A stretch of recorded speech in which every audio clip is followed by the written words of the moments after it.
Fitrat uyg'onish ovozi.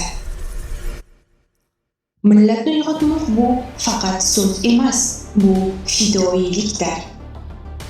20-asr boshlarida zulmat ichida qolgan bir xalq bor edi, ammo shu zulmatni yoritgan fikr chiroqlari ham bor edi. Ana shunday chiroqlardan biri Abdurauf Fitrat.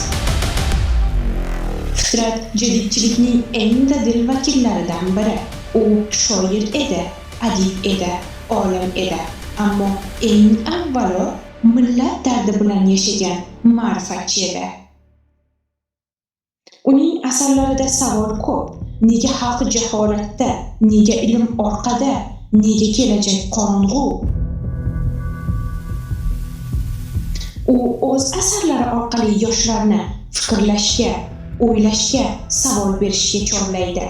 Fitrat uchun adabiyot bezak emas, adabiyot uyg'otuvchi kuch edi. U bilardi, xalq uyg'onsa millat yashaydi, millat uyg'onsa kelajak quriladi. Ammo haqiqat achchiq bo'ldi. Fitratning fikrlari hukmron tuzumga yoqmadi.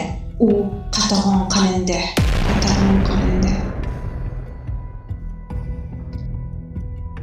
Millatni saqlab qolish uchun avvalo uni uyg'otish kerak.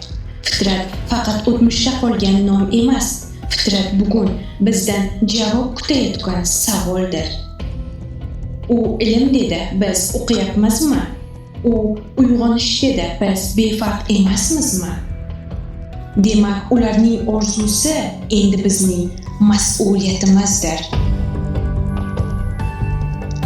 Fitratni eslash tarixni yodga olish emas, Fitratni eslash millat uchun javobgarlikni his qilishdir. Fitrat kecha emas, Fitrat bugun, Fitrat kelajakdir. Jadidlar merosi bizning kelajagimiz.